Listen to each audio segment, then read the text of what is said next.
It's time to put ECW in the spotlight for a while as we take a look at the 10 highest rated ECW shows in history, according to the guys and girls who rate matches over on Cagematch.net.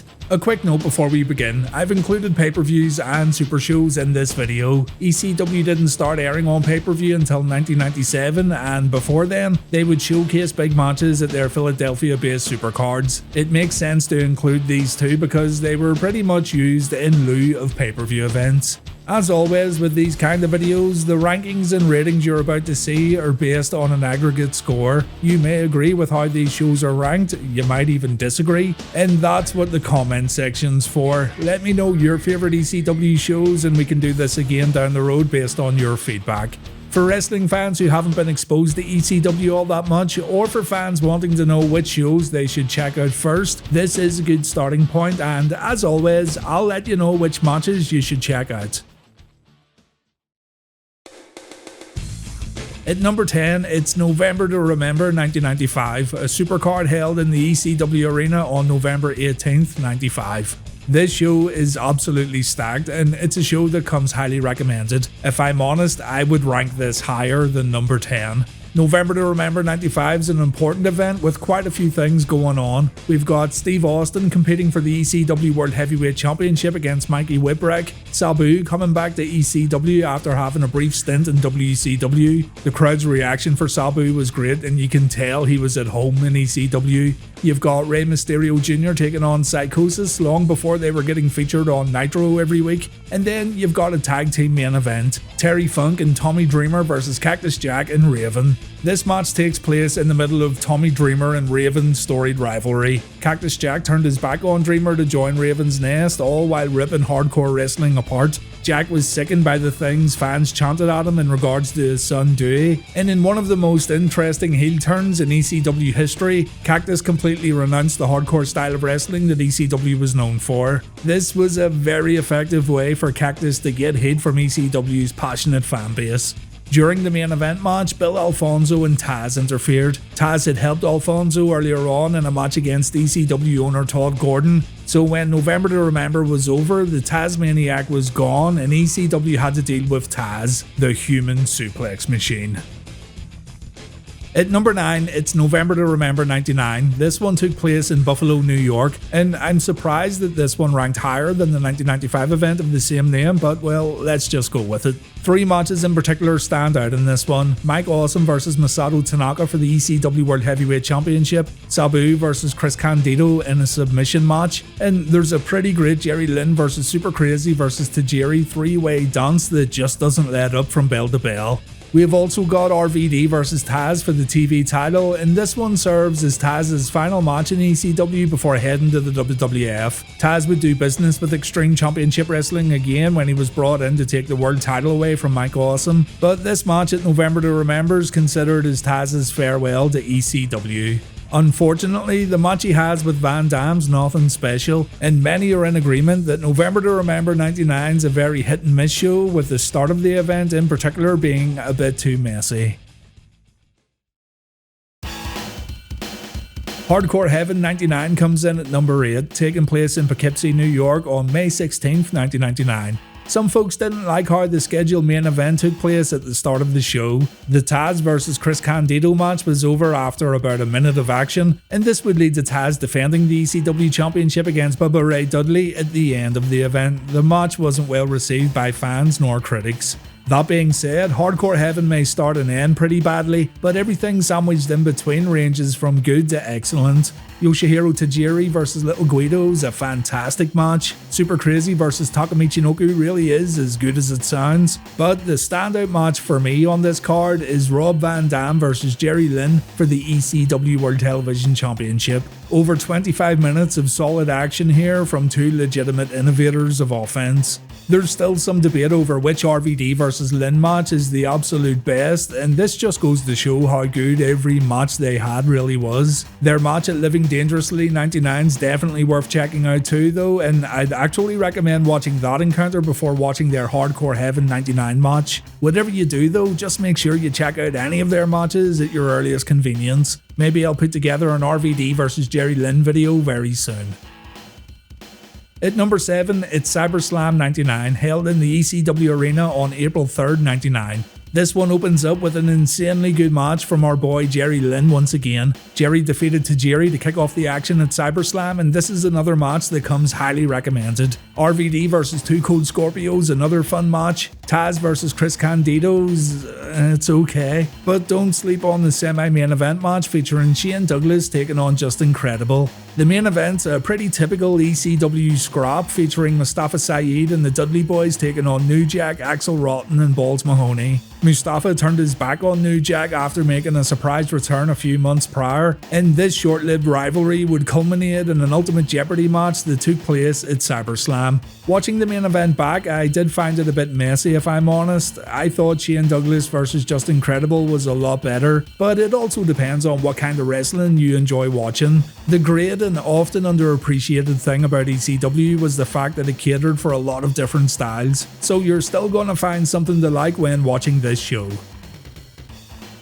Hardcore Heaven 1997 takes the number 6 spot, held in Fort Lauderdale, Florida on August 17th, 1997. This was only ECW's second pay-per-view event in history following Barely Legal in April. I think they were trying to do something new here and change up how they present themselves on pay-per-view, because it's not the prettiest looking wrestling show even by ECW standards. The production values are pretty bad at this event. We don't watch ECW for production values, and normally this isn't something I would care about. As a matter of fact, if you're going to start a journey into the history of ECW, then you better be well prepared for subpar production. But for being a pay-per-view event, you'd think a little more care would be taken in regards to the very basics. Parts of the ring, for example, aren't lit up at all, while overly bright spotlights are used in other areas of the ring. And I know it's nitpicking, but it's still very noticeable.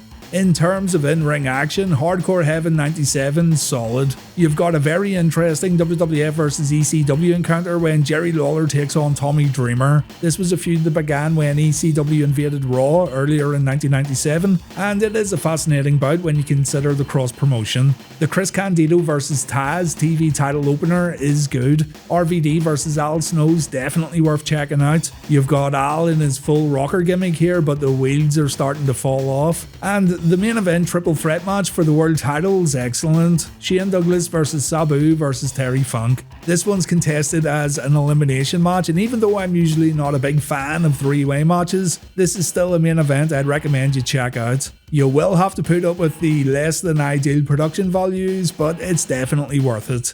Also, Bam Bam Bigelow vs Spike Dudley features the famous press slam from the ring to the audience, so there's plenty to like about Hardcore Heaven 97. At number 5, it's ECW Heatwave 96, a supercard taking place in the ECW arena on July 13th, though it aired on multiple episodes of ECW Hardcore TV. You really need to consider the competition when watching this one. The WWF put on a lackluster pay-per-view in July 96 when they presented In Your House International Incident, while WCW put on Bash at the Beach 1996. WCW did make a lot of noise by turning Hulk Hogan into a bad guy, but they weren't making a lot of noise in regards to in-ring action, with the exception of the cruiserweights, many of which were former ECW competitors. ECW, on the other hand, put on the match of the month when they presented a 4-way elimination match for the TV title. Champion Chris Jericho, Shane Douglas, Pitbull 2 and Two Cold Scorpio had a 40-minute barn burner that proved ECW was just as good as any big promotion in regards to in-ring action. This is a must-see match that ironically takes place 1 month before Jericho leaves for WCW and a few months before Scorpio would join WWF. This match takes up a huge portion of Heatwave 96, but you've also got a decent main event here if you enjoy bloody brawls. Raven's the world champion here and his title is up for grabs. However, it can only change hands if Stevie Richards gets pinned. I know, it's weird, isn't it? Still, it's a fun and chaotic brawl, and the storyline between Raven and Sandman had gotten pretty personal at this point. It was around this time when Raven added Sandman's wife and son to his nest as a way to play mind games against his opponent. Anyway, that 4-way elimination match for the TV title is a match that hardly anyone talks about anymore. It's not that hard to come by, so check it out when you get a chance. Number 4, A Matter of Respect 1996, another event from the ECW arena. This one was held on May 11th, and like most ECW supercards of this era, it was shown on multiple episodes of ECW Hardcore TV. You might have thought A Matter of Respect's a bit of a weird name for a pay-per-view event. Well, you might have thought that before WWE presented Great Balls of Fire, but this ECW event was named A Matter of Respect due to a prominent storyline heading into the event. A month prior, Rob Van Dam and Sabu had a match that Sabu won. RVD refused to shake Sabu's hand after losing the match, and Sabu felt that Van Dam had disrespected him. A month later, RVD and Sabu would face each other once again in a respect match. Whoever loses this match has to shake the winner's hand and publicly declare that he respects his opponent. The match was great. RVD wins with a split-legged moonsault. Sabu gets stretchered out, but he comes back to extend his hand to Van Dam, and RVD decides to slap Sabu's hand away while calling him a piece of shit. This would lead to the RVD and Sabu feud continuing on. Fans mainly complained about the undercard not being very good at this show, and the main event, a 6-man tag featuring the Gangstas and Tommy Dreamer taking on the Eliminators and Brian Lee, is more or less a by-the-numbers ECW brawl filled with nothing but sheer chaos. But like many ECW shows, the matches found in the middle of the event all deliver. Raven vs Pitbull 2 vs Sandman's a fun 20-minute world title match. Chris Jericho vs Mikey Whipwreck shows us why Jericho was always destined for the big leagues. And watching Shane Douglas vs Too Cold Scorpio kinda makes you wish things turned out differently for Douglas when he had his run in WWF. I always liked Shane Douglas as a performer, and even though he's not everyone's cup of tea, I still think he doesn't get talked about nearly as much as what he should. The Shane vs Scorpio and RVD vs Sabu matches are what you want to see here. It's maybe not the best RVD vs Sabu match, by the way, but it's still a great bout and the ending was very well done. At number 3, it's ECW Anarchy Rules 1999, taking place in Villa Park, Illinois on September 19th. This one gets praised due to its variety, with fans calling it a great showcase pay-per-view for ECW. You get technical wrestling, high-flying, hardcore wrestling, insane and often ridiculous booking decisions. I actually watched this one back not too long ago and I did enjoy it, though there were a few things that I wasn't too keen on. You've probably noticed at this point that the same talent gets brought up for these events, and Anarchy Rules is no exception. Jerry Lynn has another brilliant match on this card, and this time it's against Lance Storm. Lance picked up the win after about 15 minutes of action when Lynn took a knee to his injured ribs. Tajiri, Little Guido and Super Crazy have an incredible 3-way match that saw Tajiri come out on top. As expected, the competitors did not let up in this one, and it's pure action from bell to bell. Just Incredible has another good match here, and this time it's against Sabu. But what I wasn't too keen on was the TV title match headlining the show instead of the great World Heavyweight title match that pitted champion Taz against Mike Awesome and Masato Tanaka. The main event match features RVD vs Balls Mahoney. It was originally supposed to be RVD against Johnny Smith, but Mahoney took Smith out with a chair shot before substituting for Johnny in the last match on the show. Mahoney vs RVD isn't terrible or anything, but it's kind of annoying seeing a main event match get switched up minutes before bell time.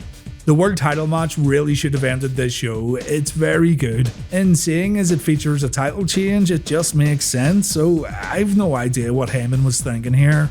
Still, the TV title match aside and the match order aside, Anarchy Rules 99 definitely comes recommended. It doesn't get brought up often either, as it seems many ECW moments, matches and events are slowly getting forgotten about as time passes on, so add this event to your watch list ASAP. Barely Legal 1997 comes in at number 2, live from the ECW Arena, April 13th, 1997. This is the first ever ECW pay-per-view event. It's been covered to death on YouTube, and that's why I've always been hesitant to cover it myself. But it's one of the most important shows in ECW history, and I know I'll end up looking at it eventually due to how historic it really was and still is. The road to pay-per-view was not easy for ECW. They had deals in place before Barely Legal took place, yet pay-per-view carriers were quick to reconsider when they actually found out what ECW was all about. Fan support, spearheaded by Paul Heyman, would eventually bring Extreme Championship Wrestling to pay-per-view, although not all carriers were on board. Viewers' Choice and Cablevision, for example, decided to not offer the event. Getting on pay-per-view was a big deal for ECW. It seemed like everyone knew who ECW was, yet gaining access to ECW shows wasn't easy for many people. Paul Heyman and company had done a wonderful job in creating a wrestling brand that fed into American subculture, and the company's rise in prominence happened at just the right time. So being able to capitalize on this popularity and start gaining revenue on a national basis could potentially see ECW become a big player in the world of pro wrestling. The money was sorely needed, as we'd learn years later. The Beyond the Mat documentary captured Paul Heyman's pre-show speech before Barely Legal went on the air. While speaking to his roster, Paul said this: 17 million homes that have availability for this show tonight will pay $20, hopefully, for the privilege to see you guys do what you have done for 3.5 years. Thank Terry Funk for all he's done for this company, for help putting us on the map, for being unselfish in selfish times, for taking the young guys and showing them a better way. Tonight we have a chance to say, yeah, you're right. We're too extreme, we're too wild, we're too out of control, we're too full of our own shit. Or we have a chance to say, hey, fuck you, you're wrong. Fuck you, we're right. Because you have all made it to the dance. Because believe me, this is the dance. Start the show. The first ECW match on pay-per-view was a good one. The Eliminators versus the Dudley Boyz for the ECW Tag Team Championships. The Eliminators won after delivering the total elimination. Still one of the best tag team finishes of all time. RVD then substituted for an injured Chris Candido next. Candido was originally scheduled to take on Lance Storm, and Van Dam let everyone know how pissed off he was that he didn't get originally booked for this show. He ends up having a show-stealing performance here, and his match with Lance comes highly recommended. We then get treated to a Michinoku Pro versus Kaientai DX match. Kaientai Deluxe were decked out as BWO Japan here, you gotta love it. And even though the pay-per-view quality dips a little when Shane Douglas takes on Pitbull 2, it picks right back up again with Taz versus Sabu. Terry Funk then pulls double duty when he wins a 3-way elimination match against Stevie Richards and the Sandman. This victory earns Terry the right to face Raven for the world title, and in the final match of the card, a beaten up Terry Funk wins the championship to send the crowd home happy. It's a great pay-per-view debut for ECW. It's toned down quite a bit in terms of violence as a caveat for pay-per-view providers, but it's still a good show, and it is an event that every wrestling fan should watch. It's also a pretty special night for Terry Funk. The best ECW show of all time, as rated by the guys and girls over at Cagematch.net, is ECW Heatwave 1998, Dayton, Ohio, 2nd of August 98. One reviewer said that Heatwave 98 is the perfect encapsulation of the chaotic and fast-paced style that ECW was well known for, and I do agree to a certain extent. This pay-per-view is yet another good example of what made ECW so different, and you've got quite a lot of variety here in terms of match styles, but what also stands out here is the fact that there's hardly a bad worker on this show. You've got some of the absolute best ECW performers in history going at it here, and every match is worth watching. The weakest match in my opinion is the 6-man tag team street fight that headlined the show, but even then, you know what to expect going into it, and if you're expecting a crazy brawl that doesn't let up, then you're still going to have a good time. Tanaka and Mike Awesome beat the absolute hell out of each other once again. You've got Hayabusa and Jinsei Shinzeki, or Hakushi, taking on Rob Van Dam and Sabu. The double top rope table spot at the end was fantastic here. But for many, the match of the night featured Taz defending his FTW championship against Bam Bam Bigelow. This one included a great looking DDT bump through the rampway, and it helped Taz defeat the Beast from the East with a Taz mission. The show ends with a run-in from New Jack that got the crowd going crazy. It's a very, very good pay-per-view that should be on your watch list, and you know, I'm not sure if this is my favourite, but gaining footage for this upload makes me want to watch it all over again. Maybe I'll do just that once I get this video recorded.